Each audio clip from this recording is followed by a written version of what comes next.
करता हूँ ऊपर के समस्त धनियों को और सृष्टि चलाने वाली सभी शक्तियों को नमन करते हुए आप सबके आज्ञा चक्र पर विद्यमान आपकी जीवात्मा और आपको प्रणाम करता हूँ। अभी हमने बड़ी अद्भुत प्रार्थनाएं सुनी, कबीर के कुछ वचन सुने। ये संसार कागज की पुड़िया, ये संसार कागज की पुड़िया, बूंद पड़े गली जाना है, और ये संसार काठ की हांडी, आग लगे बरी जाना है। बड़े गूढ़ रहस्य हैं इसमें। इसी को कबीर साहब ने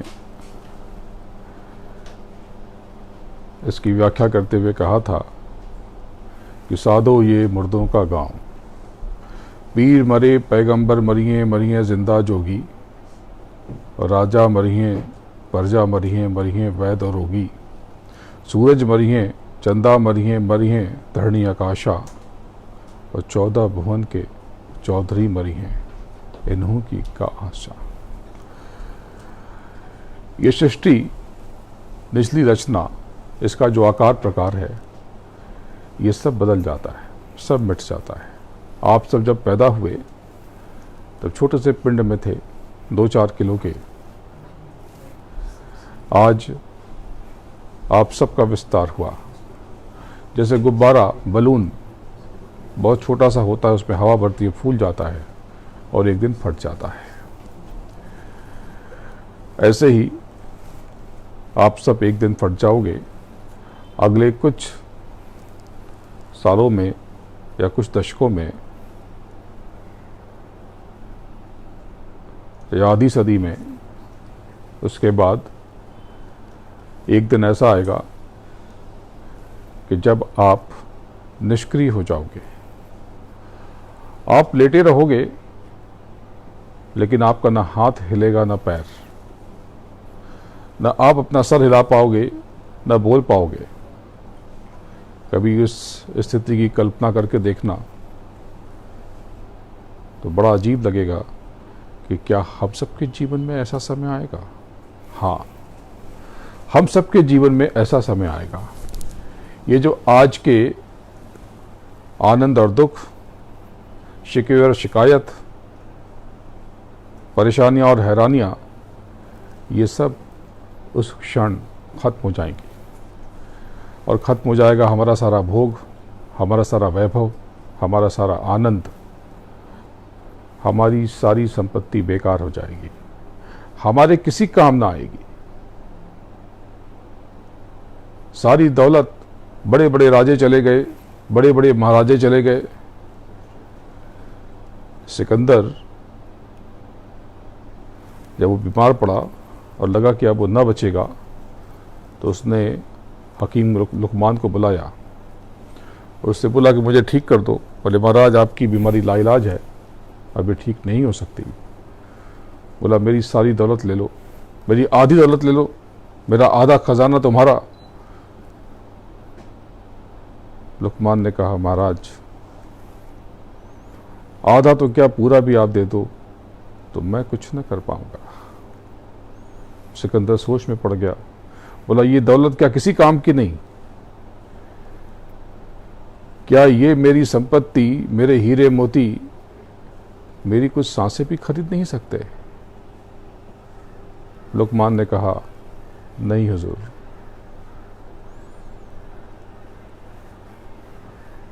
नहीं, जब तेरी डोली निकाली जाएगी बिन मुहूर्त के उठा ली जाएगी।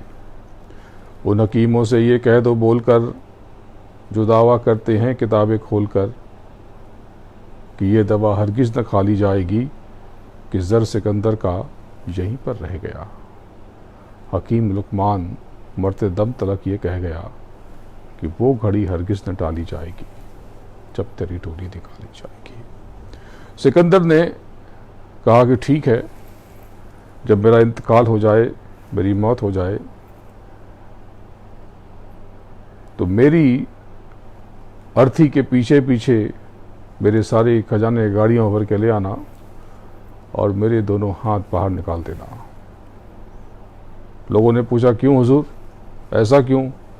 बोले, मालूम तो पड़े कि जिस दौलत के लिए सिकंदर दर दर भटकता रहा, न जाने कितनों का खून पी गया, खून की नदियां बहा दी, न जाने कितनों को जीत लिया, न जाने क्या क्या आधी धरती पे कब्जा कर लिया, जब जाने का समय आया तो ये सिकंदर भिखारियों की तरह जा रहा है। आप जब बाहर जाते हो तो आपका ये रुपया क्या विदेशों में काम आता है? नहीं आता।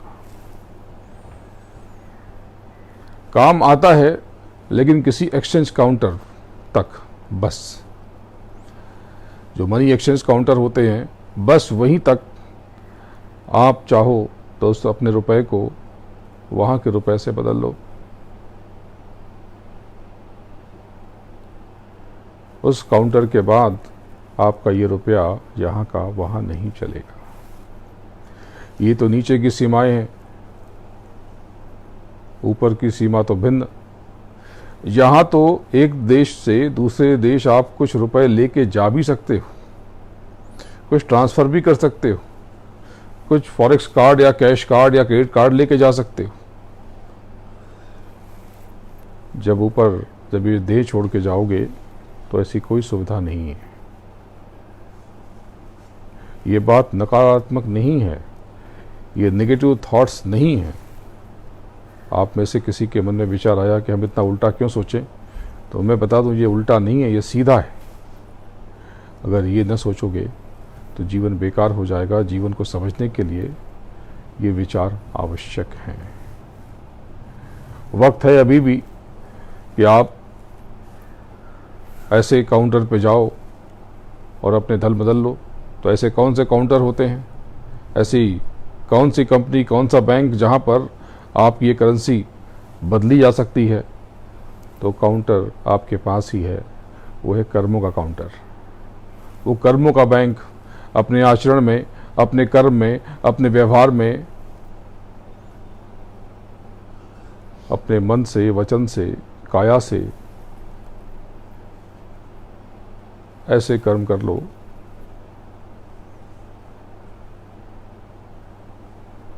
कि वो आपके लिए आगे की तैयारी कर दे। गुरु महाराज ने बताया कि आपको 2 अधिकार मिले, अच्छे से अच्छा करो, बुरे से बुरा करो। कर्म करने के लिए आप आज़ाद हो, स्वतंत्र हो, मुक्त हो, फ्री हो, पर फल भोगने के लिए नहीं। आप खुद में बहुत बड़ी शक्ति हो, बहुत बड़ी ऊर्जा हो, आप उस परमात्मा का, परम पिता का अंश हो, उसका टुकड़ा हो, उसका हिस्सा हो, आप उनके बेटे बेटी हो। फिर भी आप इतने कमजोर क्यों, इतने दुखी क्यों? इसलिए कि आपका स्वयं से परिचय नहीं है। आज एक बहुत बड़े रहस्य की बात आपको बताता हूं जो आपको पता नहीं। आपकी आत्मा कितनी बड़ी, ये तो कभी मैंने आपको बताया होगा। ये अपने बाल ले लो, एक बाल, जितनी इसकी थिकनेस है उतनी उसकी लेंथ कर लो। अरे ये तो बहुत छोटा हो जाएगा। हाँ, ये जितना सूक्ष्म सा हिस्सा हो गया ना, इतने में तो अरबों खरबों करोड़ों जीवात्माएं आ जाएंगी। सोल, रूह, आपकी आत्मा, अरबों खरबों, इतनी सी। और हर जीवात्मा, आपको पता है कि जीवात्मा का प्रकाश कितना होता है? आप हैरान हो जाओगे। आज से पहले आपने ये बात सुनी नहीं होगी। ये जो सूरज चमक रहा है ना, ये जब अप्रैल, मई, जून में बहुत ज़्यादा चमकता है, गर्मी बहुत हो जाती है, जब आप कहते हो समर है, गर्मी का मौसम है, ग्रीष्म ऋतु है, ये जो सूरज है, ऐसे 12 सूरज, 12 में जितना प्रकाश होगा, आपकी सूक्ष्म सी इतनी सी आत्मा में उतना ही प्रकाश है।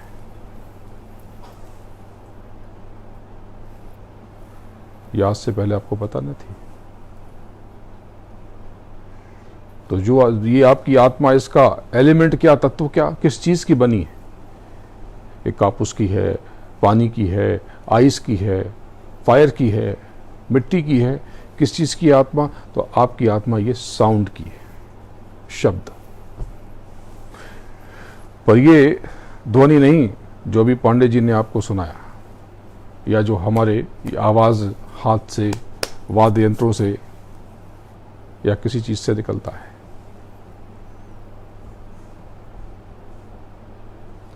ये किसी चीज़ से नहीं निकलता, ये शब्द हैं।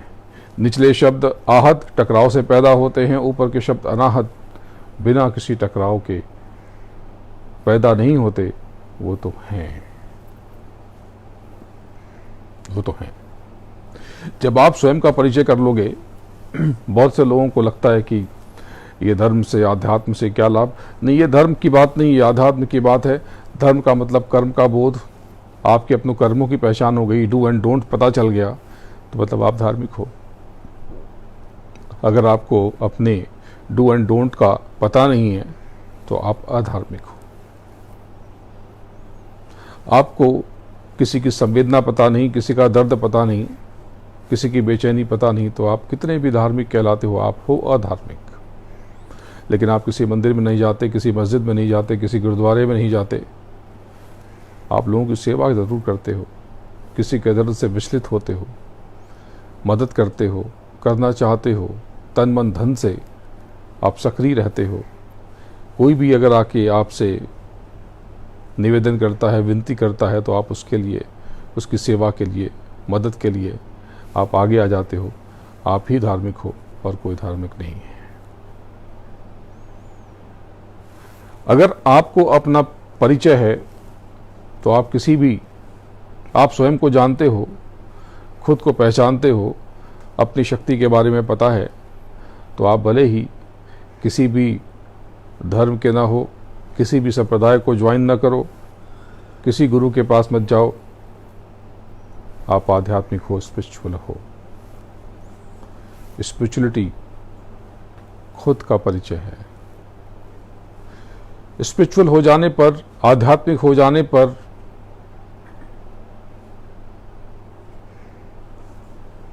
रूहानियत का बोध हो जाने पर आपकी इनर स्ट्रेंथ, आंतरिक शक्ति कई गुना बढ़ जाती है, इन्हेंस हो जाती है। कई गुना नहीं, कई 100 गुना या कई 1000 गुना या कई लाख गुना या इससे भी ज़्यादा। आप कुछ भी करते हो, आप पढ़ते हो, लिखते हो, घर संभालते हो, व्यापार करते हो, नौकरी करते हो, अगर आपने अपना परिचय कर लिया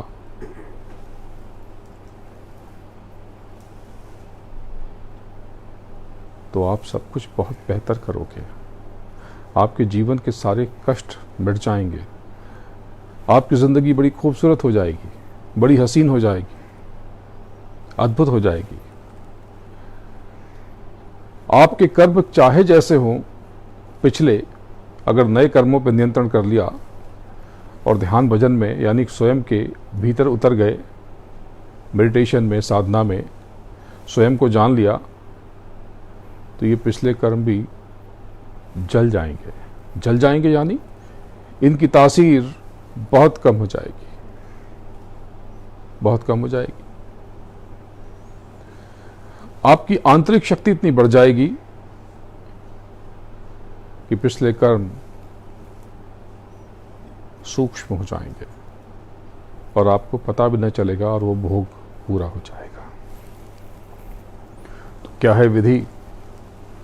अपने भीतर उतरने की विधि है, गुरु महाराज ने बताई, ध्यान और भजन। सुमरन, ध्यान और भजन। सुमरन यानी स्मरण करना, ध्यान यानी देखना, भजन यानी सुनना। तो स्मरण किसका? तो स्मरण उस प्रभु का जो हमारे भीतर विद्यमान है, उस सद्गुरु का जो हमारे अंदर में, हमारी सोल में, हमारी रूह में रहता है। तो क्या है, कैसे याद करें? बस एक ही नाम, एक ही शब्द, एक ही मंत्र, जय गुरुदेव। जब आप जय जय जय जय जय करते हो तो आपकी जीत हो जाती है। जब आप गुरु गुरु कहते हो तो ये ग्रेविटेशनल फोर्स आपके साथ संचार करने लगती हैं और आप बहुत संपत्ति, वेल्थ, दौलत के भागी बन जाते हो और देव से आप सम्मानित हो जाते हो, पूजित हो जाते हो। तो मेरे और आपके में कोई फ़र्क नहीं। मुझे शायद अपना बोध हो गया, आपको आपका बोध हो रहा है, होना बाकी है, बस इतना सा। जब आपको बोध हो जाएगा, परिचय हो जाएगा, खुद को जान जाओगे, तो आप एक व्यक्ति होकर, आपकी एजुकेशन, पढ़ाई कुछ भी हो, आप भले डॉक्टर हो तो इंजीनियरिंग भी कर लोगे, अकाउंटेंसी भी आ जाएगी, लॉ भी पता चल जाएगा। आंतरिक शक्ति के विकास से बहुत कुछ हो सकता है। बहुत से पश्चिम के विचारकों ने इस पर काम किया और उन्हें पाया कि ये भारत की ये जो आध्यात्मिक विधा है, ये है बहुत अद्भुत। ये कुछ न करे, करे न करे, लेकिन इतना तो करती है कि हमें कई गुना शक्तिशाली बना देती है। कैसे बना देगी? अरे भाई, आप साधारण रूप से रहते हो, उतनी शक्ति नहीं होती, लेकिन आप जिम्नेजियम में जाते हो, आपकी देह, आपकी फिजिक कठिली हो जाती है, शेप में आ जाती है और आप ताकतवर बन जाते हो। कैसे?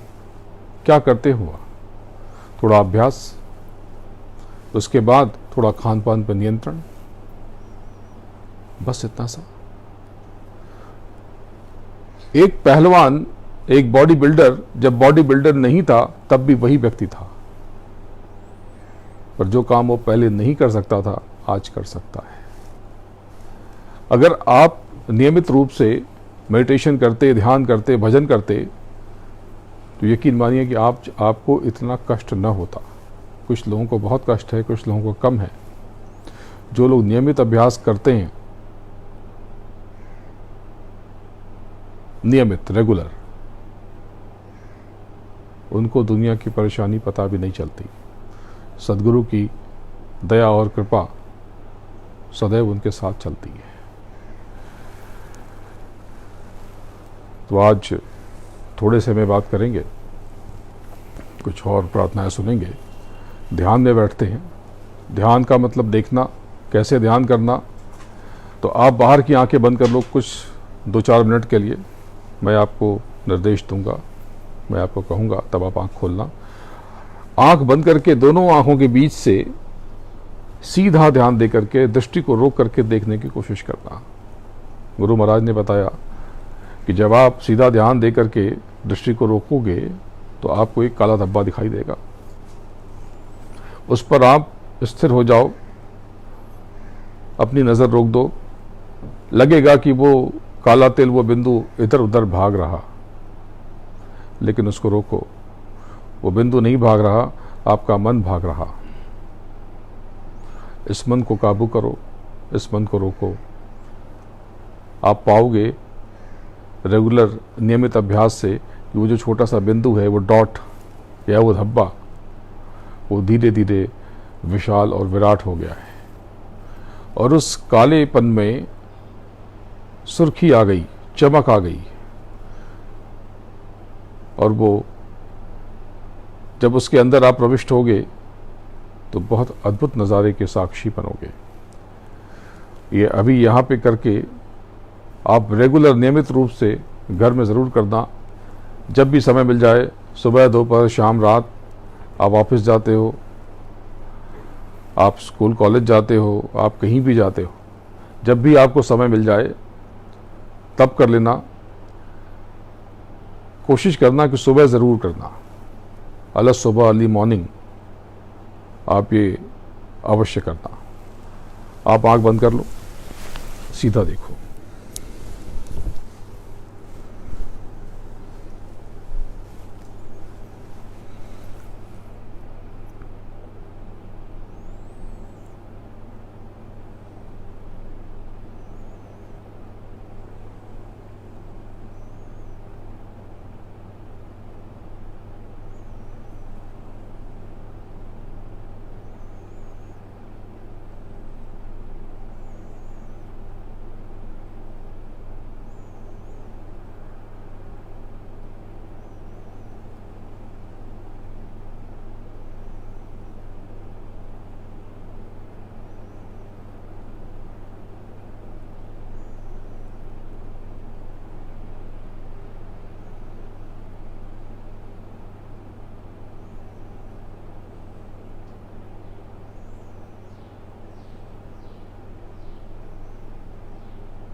जय गुरुदेव।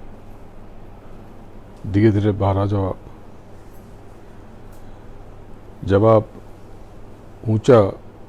जब आप सीधे दृष्टि को रोक करके देखने की कोशिश करेंगे,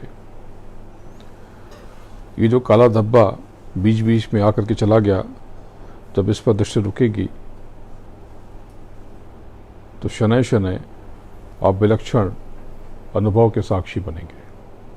आप हैरान हो जाएंगे, इतना अद्भुत दृश्य, इतना खूबसूरत मंजर जो आपने ज़िंदगी में कभी नहीं देखा। आपने भगवान को देखा नहीं, सिर्फ सुना है। विश्वास करो, अगर आपने जीते जी ईश्वर को न देखा तो मरने के बाद आप ईश्वर को न पा सकोगे। अगर ईश्वर का परिचय होता है, उसका पता मिलता है, तो जीते जी ही मिलता है। मरने के बाद कुछ नहीं होता। मरने के बाद तो सिर्फ आप एक देह से, एक शरीर से निकाले जाते हो और दूसरे में डाल दिए जाते हो। जैसे जैसे आपने कर्म किए हैं, वैसे वैसी योनियों में आपको यात्रा करनी पड़ती है। जैसे जैसे कर्म आपने किए हैं, वैसे वैसे फल भुगतने पड़ते हैं। आपके आज के कर्म अगले कई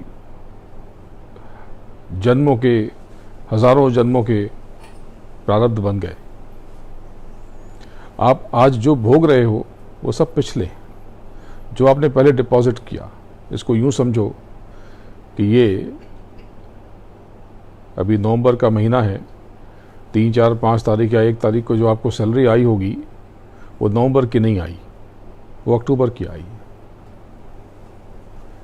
इस नवंबर में पूरे महीने जब आप काम करोगे, तब इसकी सैलरी आपको दिसंबर में मिलेगी। अगर आप एक आध हफ्ते आपने छुट्टी मार दी और आपकी छुट्टी बची नहीं है, तो ये 6-7 दिन या जितने दिन भी आप नहीं गए ऑफिस, आपकी सैलरी काट ली जाएगी, यानी आपको कम सैलरी मिलेगी।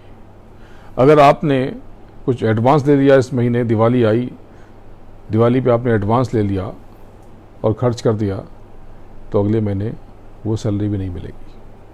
और ज़्यादा एडवांस ले लिया, ज़्यादा पैसे उठा लिए, तो कंपनी ने दे तो दिए, लेकिन अगले कई महीने तक आपकी सैलरी अब नहीं आएगी या बहुत कम आएगी।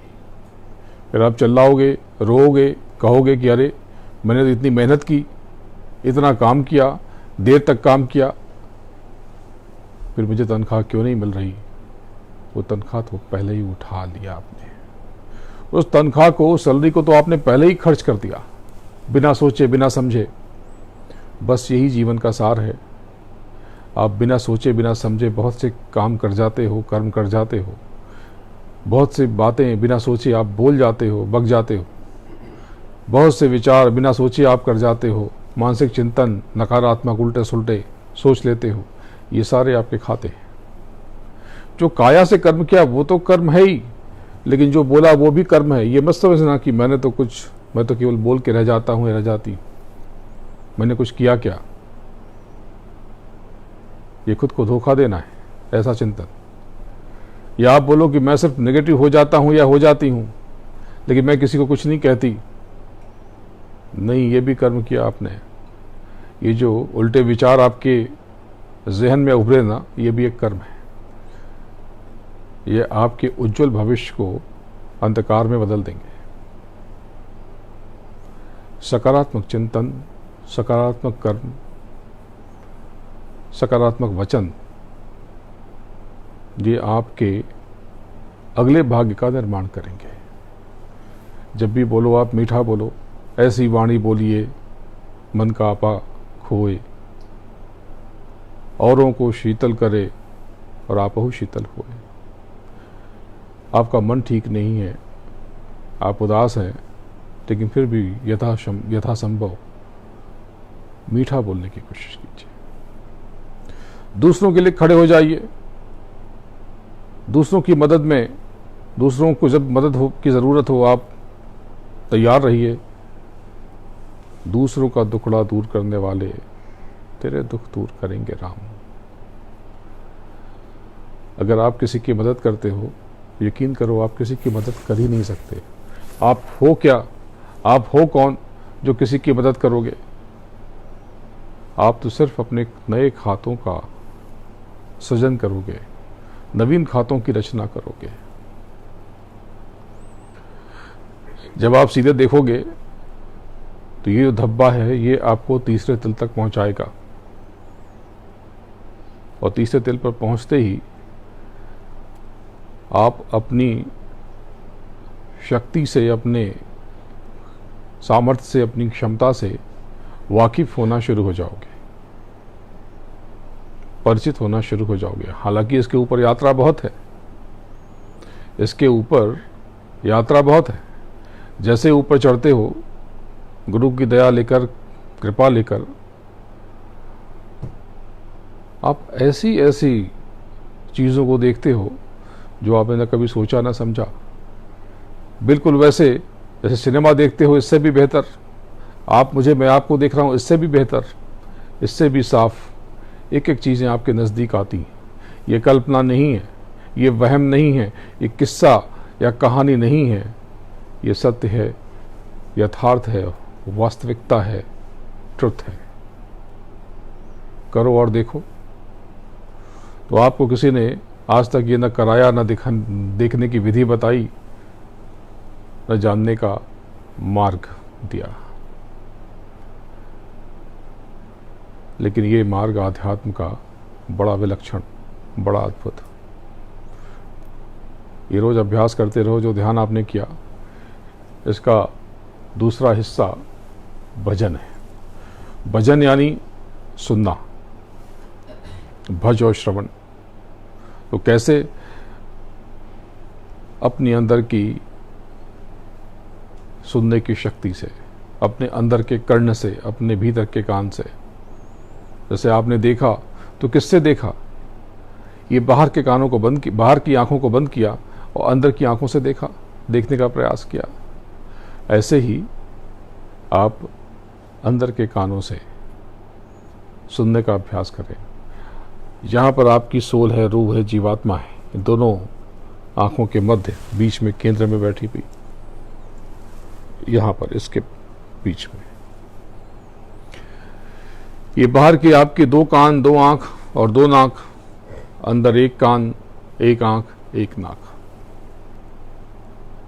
ये तीन आंख और तीन कान और तीन नाक आपके पास है।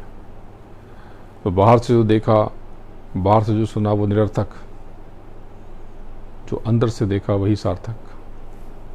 तो सुनना कैसे? ये बाहर के कानों को विराम देकर आप आराम से बैठ जाओ घर पे, अपनी मर्जी से, अपनी सुविधा अनुसार, जैसे भी हो आप आराम से बैठ जाओ और यहाँ से सहस्रार चक्र से, यहाँ से गुजरते हुए ऊपर ऊंचा ध्यान देकर सुनने का अभ्यास करो, सुनने की कोशिश करो। इसको भजन कहते हैं। गुरु महाराज ने कहा कि ये भजन है।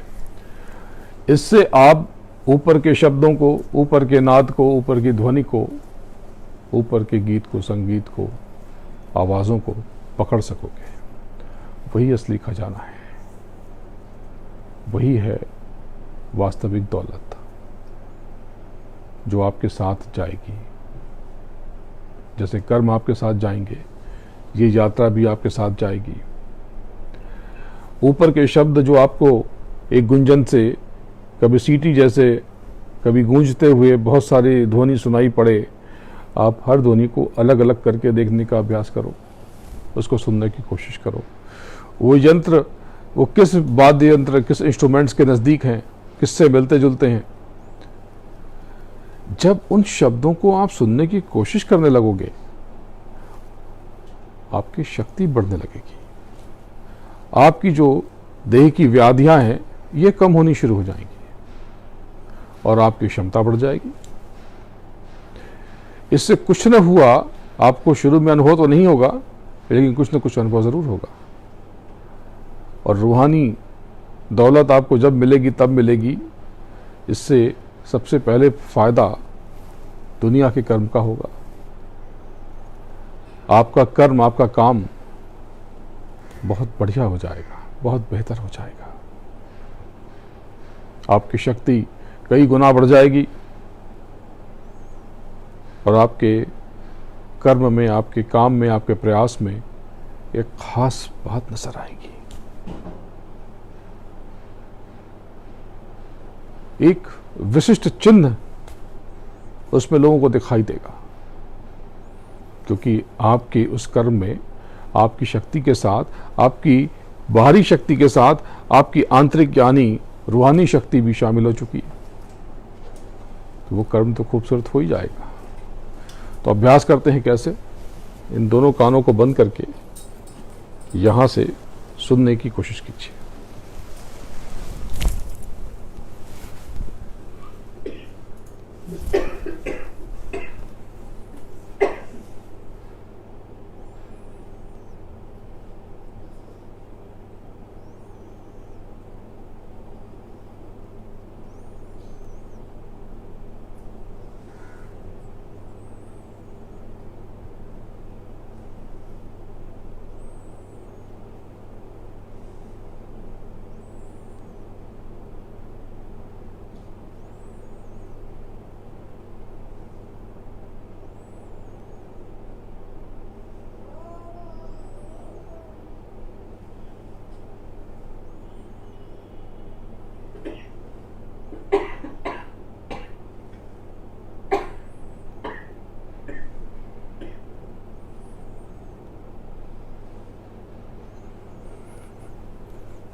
जय गुरुदेव। धीरे धीरे बाहर आ जाइए।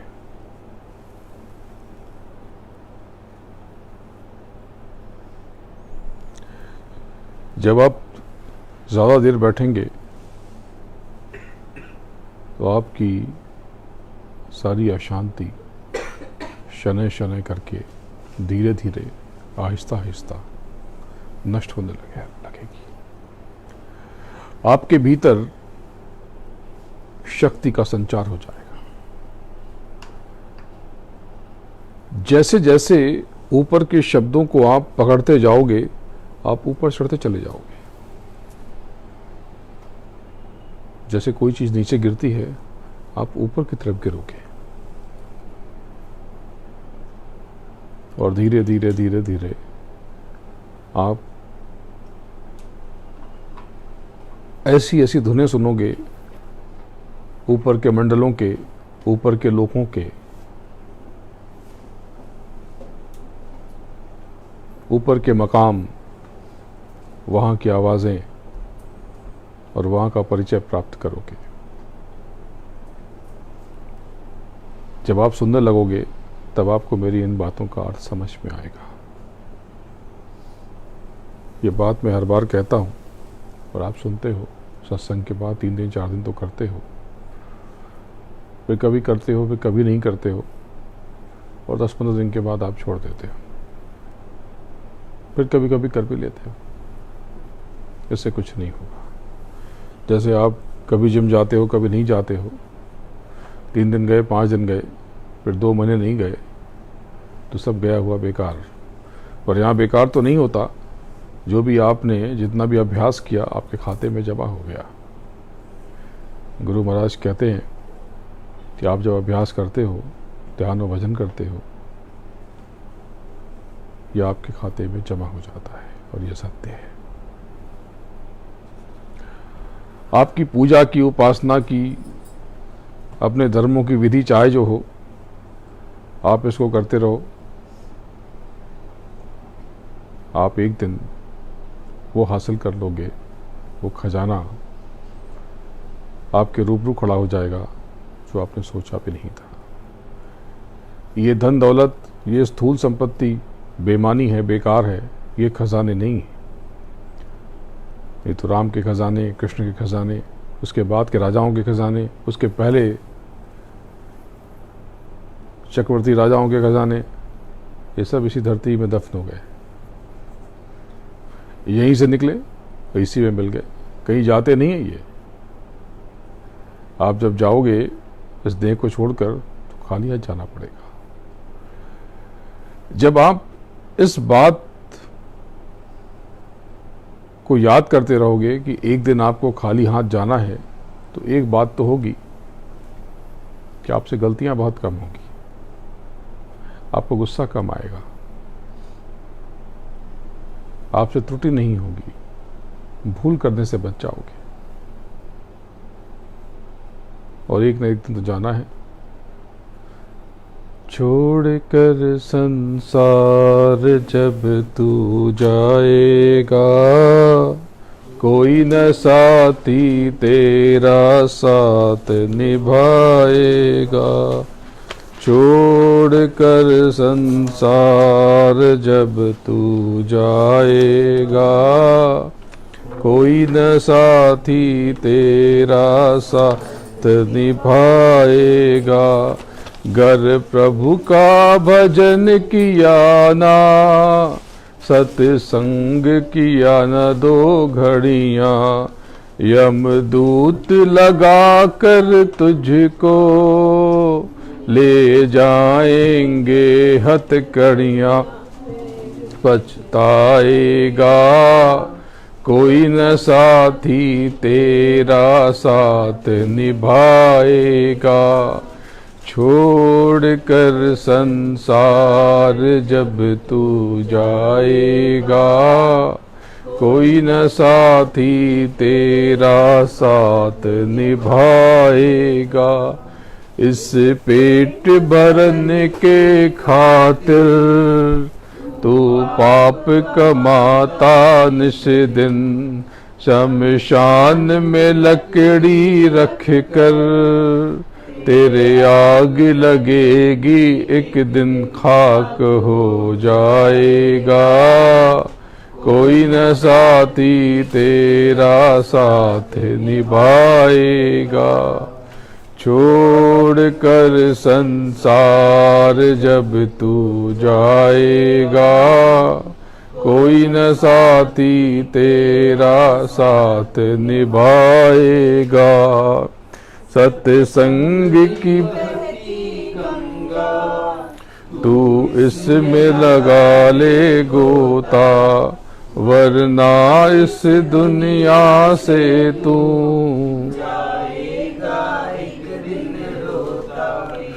पछताएगा। कोई न साथी तेरा साथ निभाएगा।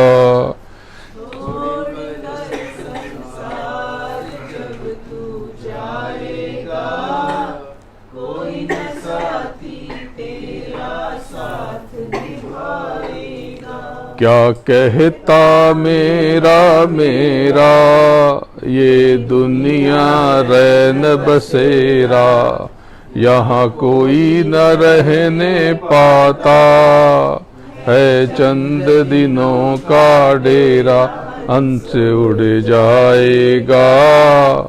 कोई न साथी तेरा साथ निभाएगा। छोड़ कर संसार जब तू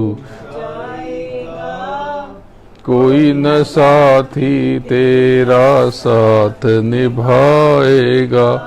सतगुरु चरण में निष्दिन प्रीत लगा ले बंदे, कट जाएंगे सब तेरे जन्म मरण के पंद पार हो जाएगा। कोई न साथी तेरा साथ निभाएगा। छोड़ कर संसार जब तू जाएगा, कोई न साथी तेरा साथ निभाएगा। तो आप जब इस संसार से जाओ, उसकी तैयारी अभी से शुरू कर दो। करेंसी अभी से कर्मों की बदलना शुरू कर दो। देखो, कर्म दोनों अच्छे या बुरे दोनों कर्ज हैं, लेकिन पाप और पुण्य क्या? तो सबसे अच्छा उदाहरण डेबिट कार्ड और क्रेडिट कार्ड का। आपके खाते में धन जमा, ये पुण्य, उसको खर्च करते हो, लेकिन पैसे नहीं हैं तो क्रेडिट कार्ड इस्तेमाल करते हो और बाद में चुकाते हो और उस पर ब्याज भी भरते हो। तो सबसे सीधा सरल समझने के लिए उदाहरण, एग्जाम्पल। तो नियमित रूप से आप ध्यान और भजन और सुमिरन आप करते रहो। अभी ये रूबरू आमने सामने ये इस साल का शायद आखिरी सत्संग है आप लोगों के बीच में। इस माह के, इस महीने के नवंबर के अंत में मैं कनाडा होते हुए अमेरिका चला जाऊंगा, जहां साल के आखिरी तक और नए साल के आरंभ तक वहीं पर रहूंगा।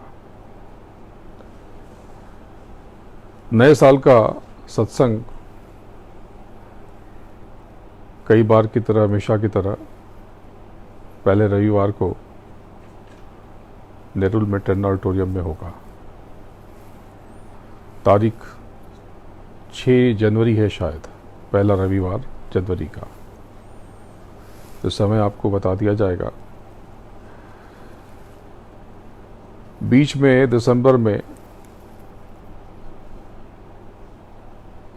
ये जो पहले और दूसरे रविवार कोशिश होगी, प्रयास होगा कि जैसे आप लोगों से पहले भी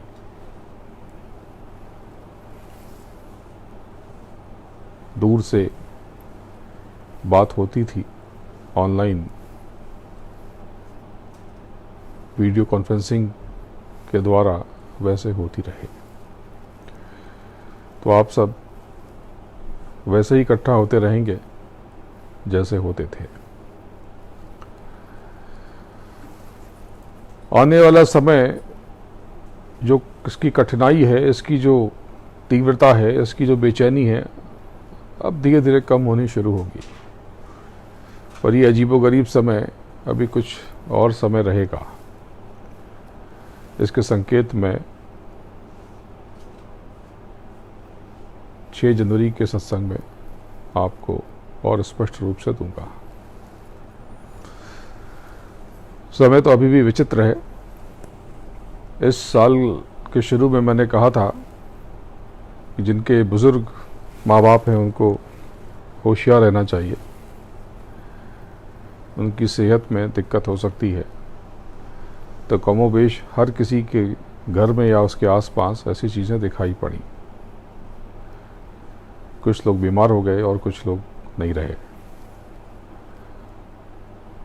अगले 13 महीनों तक लगभग ऐसा ही माहौल रहेगा, फरवरी 2020 तक। मैंने आपको बताया था कि आग बहुत लगेगी, तो इस साल आग बहुत लगी। मैंने दिवाली पर आपको ये संकेत दिया था कि दक्षिण और पश्चिम कि किसी बड़े व्यक्ति से जुड़ी कोई बुरी खबर बेचैन करेगी, उनके करियर या उनके स्वास्थ्य या उनके जीवन से संबंधित कोई बेचैन करने वाली खबर आएगी।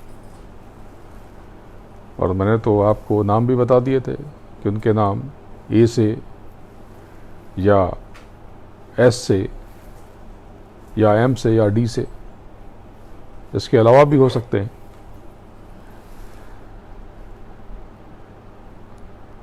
ऐसे बहुत सारे संकेत मैं आपको जनवरी 6 तारीख के सत्संग में आपको बताऊंगा। पर आप चिंता न करें, आपको कुछ नहीं होगा। आपके साथ तो प्रभु खड़ा है, परमात्मा आपके साथ, तो उसकी कृपा है, उसकी दया है, उसका प्रसाद है, तो आपको चिंता करने की ज़रूरत नहीं है।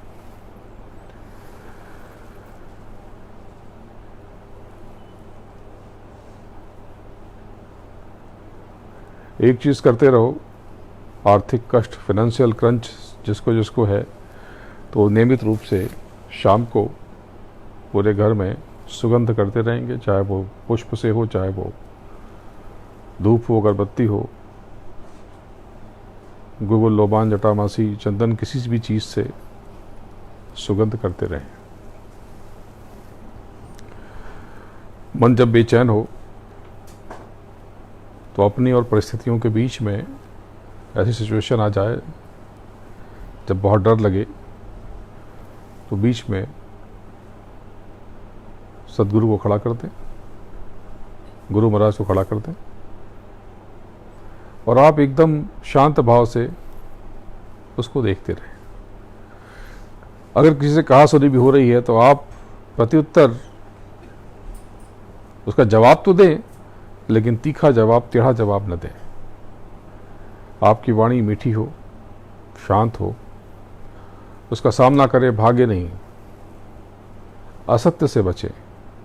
ये जो समय अजीब सा है, जितना आप झूठ बोलेंगे या आपकी बातें, आप कहते हैं मैं झूठ नहीं बोलता लेकिन ऐसे कमिटमेंट कर देता हूँ जो पूरे नहीं हो सकते, तो वो भी असत्य है।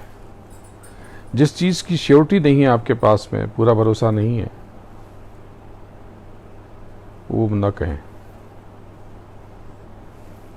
और बिल्कुल चिंता न करें, सब कुछ बीत जाता है, अच्छा समय भी और बुरा समय भी। तो ये ध्यान, भजन, सिमरन आप नियमित करते रहें। आज आप यहाँ से खाली हाथ नहीं जाएंगे, कुछ लेकर जाएंगे। दोनों हाथ फैला लें,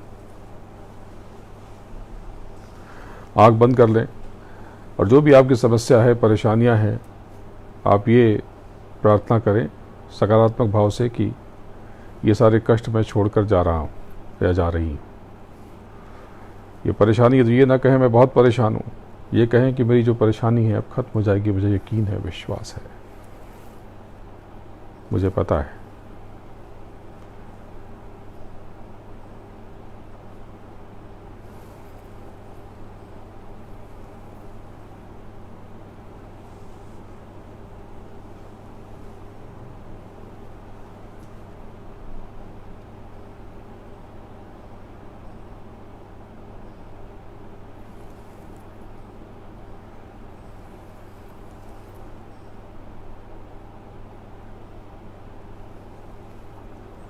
जय गुरुदेव,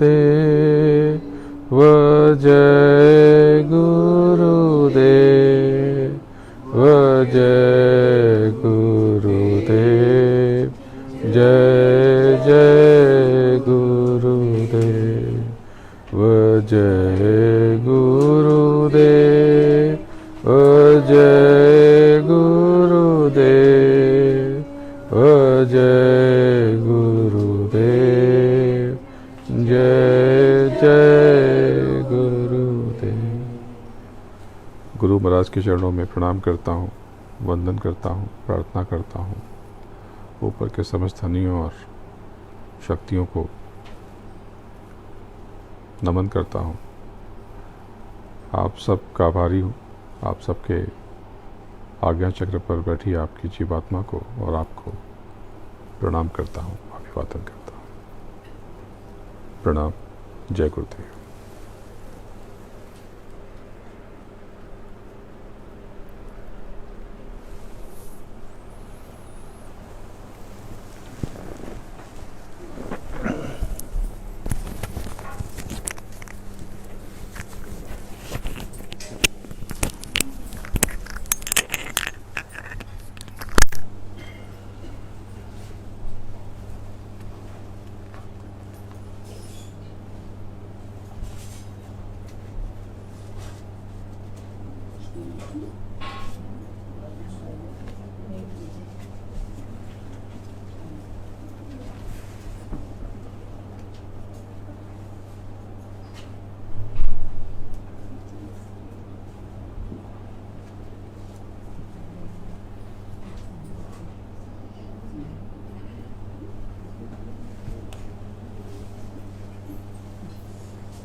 बोले परम पूज्य गुरुदेव भगवान की जय।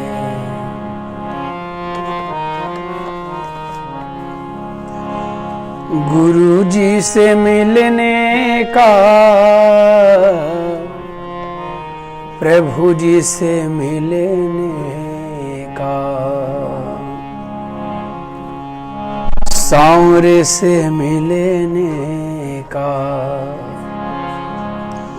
सत्संग ही बहाना है। सांवरे से मिलने का, सांवरे से मिलने का, सत्संग ही बहाना है। जब से लगी लगन तेरी, दिल हो गया दीवाना है। जब से लगी लगन तेरी, दिल हो गया दीवाना है। सांवरे से मिलने का,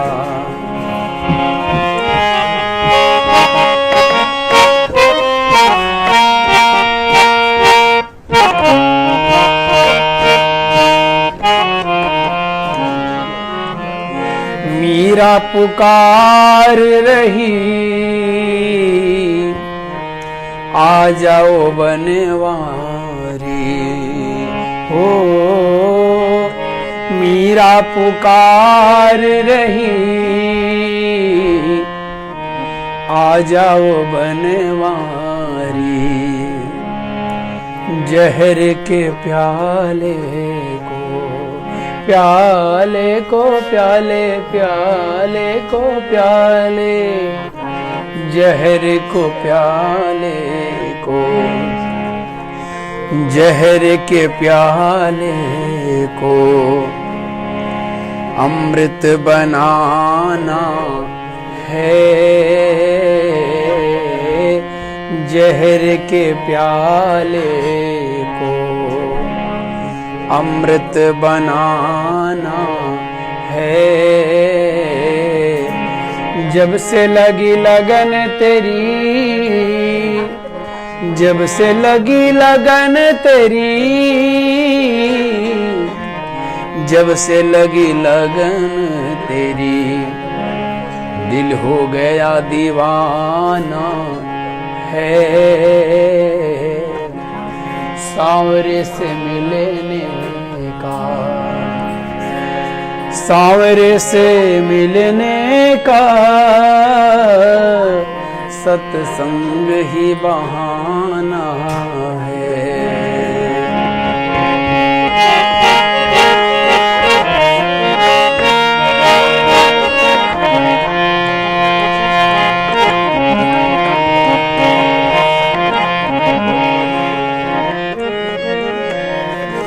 द्रौपदी पुकार रही,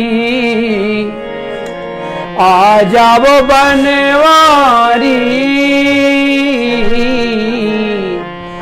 द्रौपदी पुकार रही, आ जाओ बनवारी, बनवारी, बनवारी,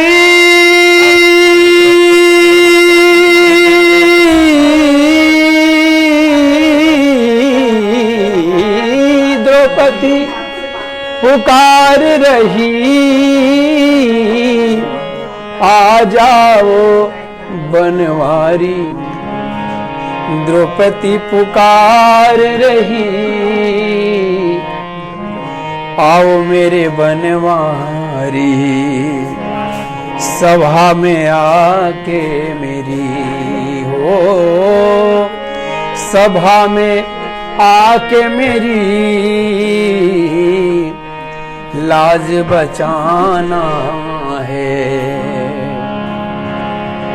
जब से लगी लगन तेरी, हाँ जब से लगी लगन तेरी, तेरी, जब से लगी लगन तेरी, दिल हो गया दीवाना है, हाँ सांवरे से मिलने का, सत्संग ही बहाना है, सांवरे से मिलने का।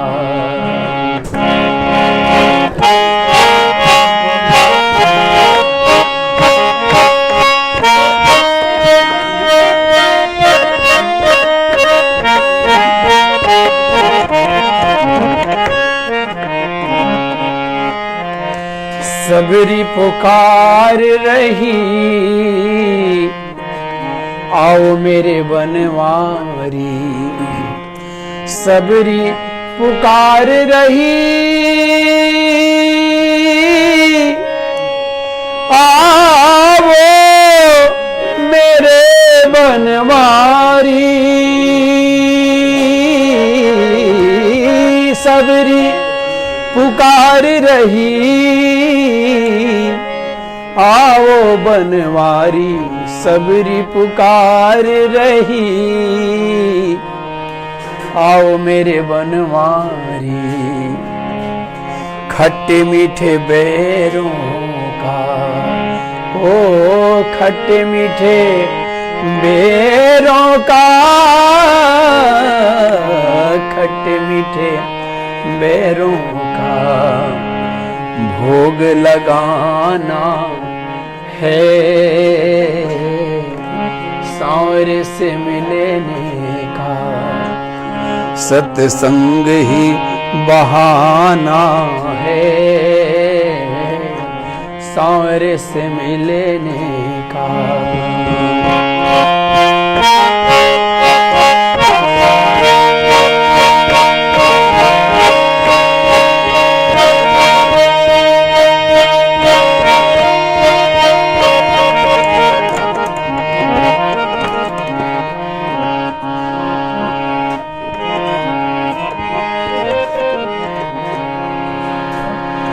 संगत पुकार रही, आओ मेरे बनवारी।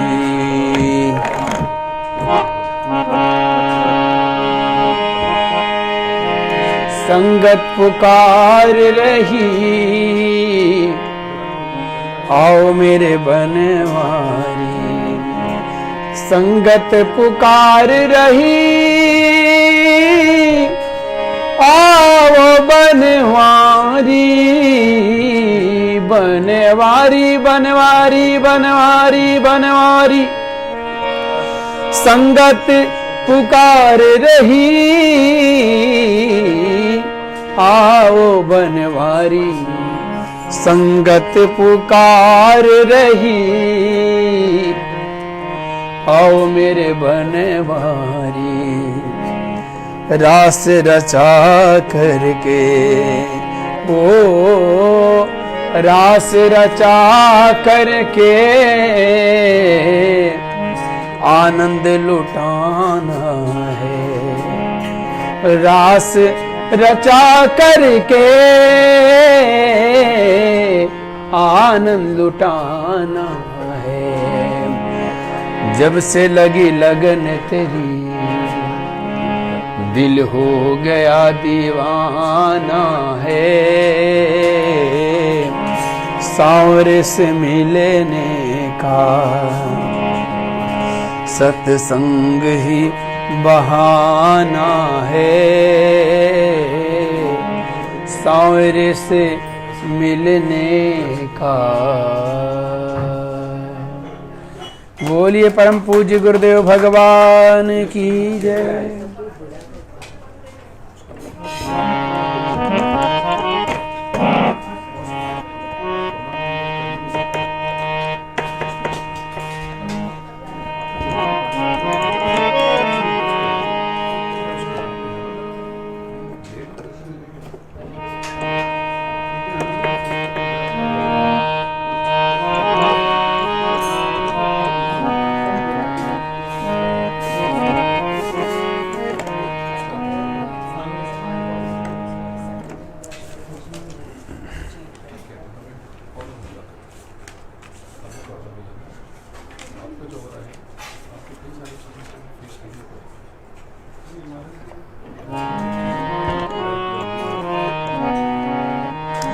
हे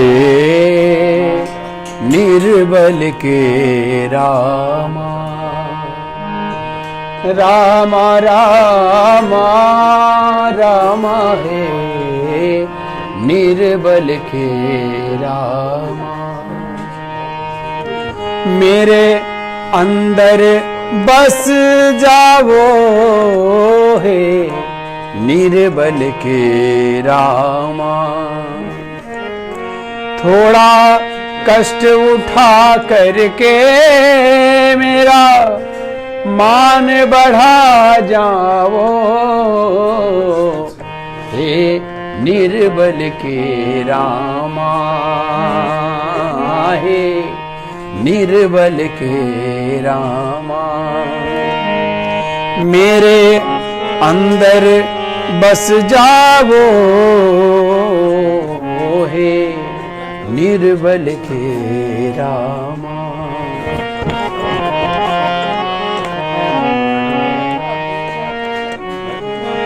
जिस उर में बसे थे तुम, वो बन गया रखवाला। तेरी ठोकर ने किसी को दिया जीवन में उजाला। मेरे उर न बसो प्रभु तो, मेरे उर न बसो प्रभु तो। ठोकर ही दे जाओ, मेरे उर न बसो प्रभु तो। ठोकर ही दे जाओ, हे निर्बल के रामा। मेरे अंदर बस जाओ, हे निर्बल के रामा।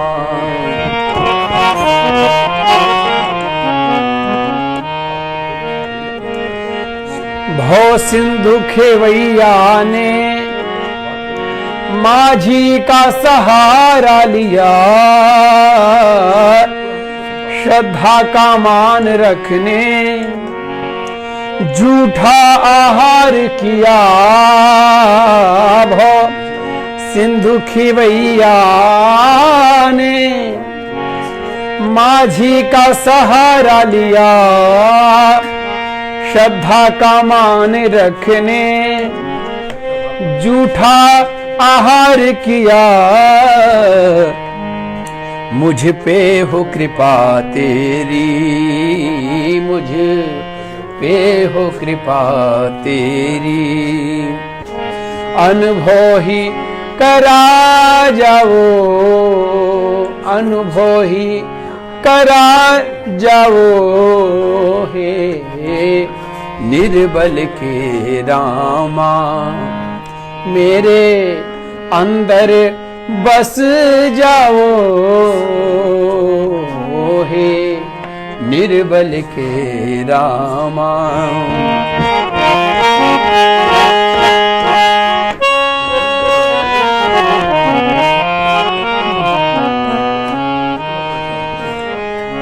तेरी पादुका के सहारे खुद भरत ने राज किया, तेरी पादुका के सहारे खुद भरत ने राज किया। लिख नाम तेरा हनु ने सेतु निर्माण किया, लिख नाम तेरा हनु ने सेतु निर्माण किया। किस विध में कृपा पाऊं, किस विध में कृपा पाऊं, वही रीत बता जाओ हे निर्बल के रामा, मेरे अंदर बस जाओ हे निर्बल के रामा।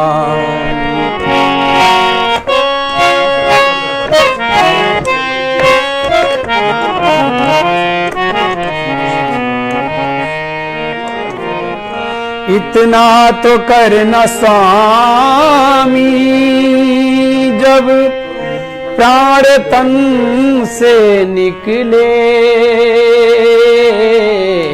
इतना तो करना स्वामी, स्वामी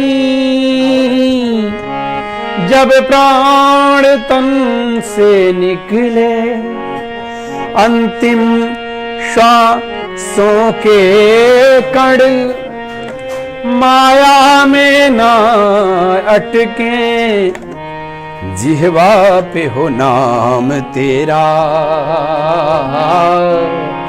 जिह्वा पे हो नाम तेरा।